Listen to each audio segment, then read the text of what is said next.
શુદ્ધ પાઠ નવકાર સવ પાવપનાસણો શુદ્ધ પાઠ સવે પાપોનો નાશ કરનાર સવ પાવપણાસણો અશુદ્ધ પાઠ શબના મર્દાના પાપનો નાશ કરનાર શુદ્ધ સવ એટલે સર્વ અશુદ્ધ સવ એટલે શબ મર્દડું અન્નથ ઉસસીએણ શુદ્ધ પાઠ ઉચ્છવાસાણી શ્વાસ આદિ ક્રિયાઓનો આગાર અપવાદ છોડીને મારો કૌશક અભંગ અને અવિરાધિત હો. ભાવાર્થ ઉચ્છ્વાસ નિશ્વાસ આદિ કારણો ઉપસ્થિત થવાથી જે કાય વેપાર થાય તેનાથી મારો કાર્યોત્સક ભાંગે નહીં કે વિરાધિત થાય નહીં. અન્નથ ઉસસીએણ અશુદ્ધ પાઠ અર્થ અનર્થ ઉચ્છવાસીની શ્વાસ આદિ આગારો વડે મારો કૌશક હો. શુદ્ધ અન્નથ એટલે અન્યત્ર સિવાય કે અશુદ્ધ અન્નથ એટલે અનર્થ સંકટ. ધમ્મદયાળમ નમુથુણમ શુદ્ધ પાઠ અર્થ ધર્મને આપનારા અરિહંત ભગવંતોને નમસ્કાર થાવ. ધમ્મદયાળમ અશુદ્ધ પાઠ અર્થ ધનને આપનારને. ધમ્મ એટલે ધન. શુદ્ધ ધમ્મ એટલે ધર્મ. અશુદ્ધ ધમ્મ એટલે ધન.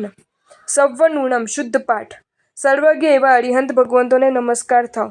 સવનૂનમ અશુદ્ધ પાઠ અર્થ એટલે સર્વથી ન્યૂનને. શુદ્ધ સર્વેજ્ઞેભ્ય નું પ્રાકૃતમાં સવ્વનૂનમ થાય છે અને તેનો અર્થ સર્વજ્ઞને એવો થાય છે. અશુદ્ધ સર્વન્યૂનમ નું પ્રાકૃતમાં સવ્વનૂનમ થાય છે અને તેનો અર્થ સર્વથી ન્યૂન એટલે સર્વથી હીન કે ઉતરતી કક્ષાવાળાને એવો થાય છે. સવ્વનૂનમ પદ ચતુર્થીના અર્થમાં ષષ્ઠી વિભક્ત્યંત છે, જ્યારે સવ્વનૂનમ પદ દ્વિતીય વિભક્ત્યંત બની જાય છે. જાવંત કેવી સૌ તિવિહેણ તિદંડ વીર્યાણમ શુદ્ધ પાઠ ત્રણ પ્રકારે ત્રણ દંડથી વિરામ પામેલા સર્વ સાધુઓને હું નમ્યો છું. તિવિહેણ તિદંડ વીર્યાણમ અશુદ્ધ પાઠ ત્રણ પ્રકારે ત્રણ દંડમાં પરાક્રમવાળા સર્વ સાધુઓને હું નમ્યો છું. મનોદંડ વચનદંડ અને કાયદંડ એ ત્રણ દંડ છે અને તે પાપ સ્વરૂપ છે.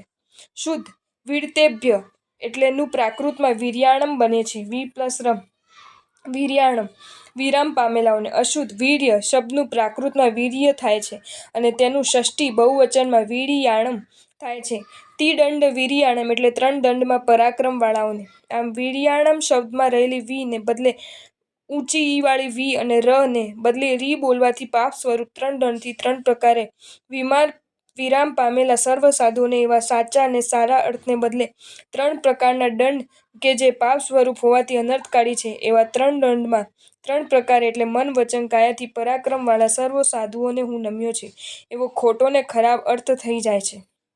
નમોરથ નમોરથ સિદ્ધાચાર્યોપાધ્યાય સર્વ સાધુભ્ય એ શુદ્ધ પાઠ અરિહંત સિદ્ધ આચાર્ય ઉપાધ્યાય અને સર્વ સાધુઓને નમસ્કાર થાવ. અશુદ્ધ પાઠ નમો રથ સિદ્ધાચાર્યોપાધ્યાય સર્વ સાધુભ્ય. આ સૂત્રમાં પાદ્યાને બદલે પાધ્યાય બોલવાથી ત્યાં સપ્તમી વિભક્તિનો આભાસ થાય છે. સમાસ તૂટી જાય છે. તેથી તેનો સાચો સંગતને ઇષ્ટ અર્થે માર્યો જાય છે અને ખોટો અસંગતને અનિષ્ટ અર્થ ઉત્પન્ન થાય છે. એથી પંચ પરમેષ્ઠીને નમસ્કાર થતો નથી.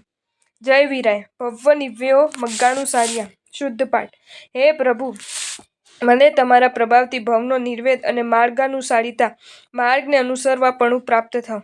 ભવ નિવ્યો મગ્ગા અનુસાર્યા અશુદ્ધ પાઠ હે પ્રભુ, મને તમારા પ્રભાવથી ભવનો નિર્વેદ અને માર્ગથી અનુસરવાપણું પ્રાપ્ત થાવ.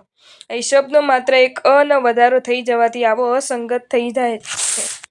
માર્ગાનુસરિતા એ સંસ્કૃત પદનું પ્રાકૃતમાં મગ્ગાનુસાર્ય થાય છે અને માર્ગાત અનુસારિતા એ સંસ્કૃત પદનું પ્રાકૃતમાં મગ્ગા અનુસાર્યા થાય છે. શુદ્ધ મગ્ગાનુસાર્ય એટલે માર્ગાનુસારીપણું. અશુદ્ધ મગ્ગા અનુસાર્યા માર્ગથી અનુસારીપણું. આવો અસંગત અર્થ નીકળશે. પ્રધાનમ સર્વ ધર્માણમ શુદ્ધ પાઠ સર્વ ધર્મોને વિશે પ્રધાન એવું જીન શાસન જય પામે છે. પ્રધાનમ સર્વ ધર્માણમ અશુદ્ધ પાઠ અર્થ સર્વ ધર્મવાળાને. સર્વ ધર્માણમ એ સર્વ ધર્મ શબ્દનું ષષ્ઠી બહુવચન છે. સર્વ ધર્માણમ એ સર્વ ધર્મણ શબ્દનું દ્વિતીય એકવચન છે. સિદ્ધાણમ બુદ્ધાણમ તમ્મ ધમ્મ ચક્કવટ્ટીમ અરિઠ્ઠનેમિ નમમસામિ એ શુદ્ધ પાઠ તે ધર્મ ચક્રવર્તી અરિષ્ટનેમી ભગવંતને હું નમસ્કાર કરું છું. તમ ધમ્મ ચક્કવટ્ટી અરિઠ્ઠનેમિ અશુદ્ધ પાઠ તે અધર્મ ચક્રવર્તી અરિષ્ટનેમી ભગવાનને હું નમસ્કાર કરું છું. તમ ધમ્મ ચક્કવટ્ટી તે ધર્મ ચક્રવર્તીને. તમ ધમ ચક્કવટ્ટી તે અધર્મ ચક્રવર્તીને. આ મીંડાને બદલે મ આખો બોલવાથી આવો દુષ્ટ ને વિપરીત અર્થ થઈ જાય છે. અરિહંચિયાણમ શ્રદ્ધાય શુદ્ધ પાઠ અર્થ શ્રદ્ધા વડે. સિદ્ધાય અશુદ્ધ પાઠ અર્થ સિદ્ધ થયેલી સ્ત્રી વડે. શ્રદ્ધ્યા, શ્રદ્ધા શબ્દનું તૃતીય એકવચન પદનું આ પ્રાકૃતમાં શ્રદ્ધાએ થાય છે. સિદ્ધ્યા, સિદ્ધા શબ્દનું તૃતીય એકવચન પદનું પ્રાકૃતમાં સિદ્ધાએ થાય છે.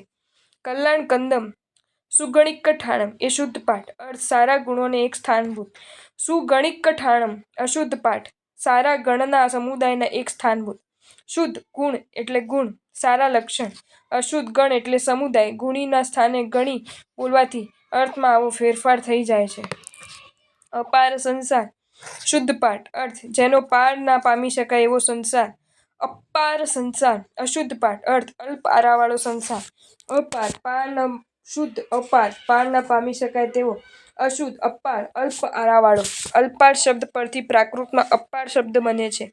શબ્દમાં માત્ર પ વધારીને બોલવાથી અર્થમાં આવો ફેરફાર થઈ જાય છે. લઘુ શાંતિ, નમો નમઃ શાંતયે તસ્મૈ, શુદ્ધ પાઠ. તે શાંતિનાથ ભગવાનને નમસ્કાર થાવ. નમો નમો શાંતયે તસ્મૈ, અશુદ્ધ પાઠ. તે શાંતિ વગરનાને નમસ્કાર થાવ. વિસર્ગ ના સ્થાને ઓ બોલવાથી આવો વિપરીત અર્થ થઈ જાય છે. મોટી શાંતિ, યેશામ શાંતિર ગ્રહે ગ્રહે, શુદ્ધ પાઠ. જેમના ઘરે ઘેર શ્રી શાંતિનાથ પ્રભુ છે. યેશામ શાંતિર ગ્રહે ગ્રહે, અશુદ્ધ પાઠ. જેમના દરેક સૂર્ય વગેરે ગ્રહમાં શ્રી શાંતિનાથ પ્રભુ છે. ગ્રહ એટલે ઘર, ગ્રહ એટલે સૂર્ય વગેરે નવગ્રહ. ગૃહ અક્ષરના સ્થાને ગ્રહ જોડાક્ષર બોલવાથી આવો અનિષ્ટ અર્થ થઈ જાય છે. જો તમને આ વિડીયો ગમ્યો હોય તો આ વિડીયોને લાઇક કરો અને શેર કરો અને આવા જ નવા વિડીયો જોવા માટે જૈન ફેક્ટ્સ એન્ડ સ્ટોરીઝની ચેનલને સબસ્ક્રાઈબ કરો. ધન્યવાદ.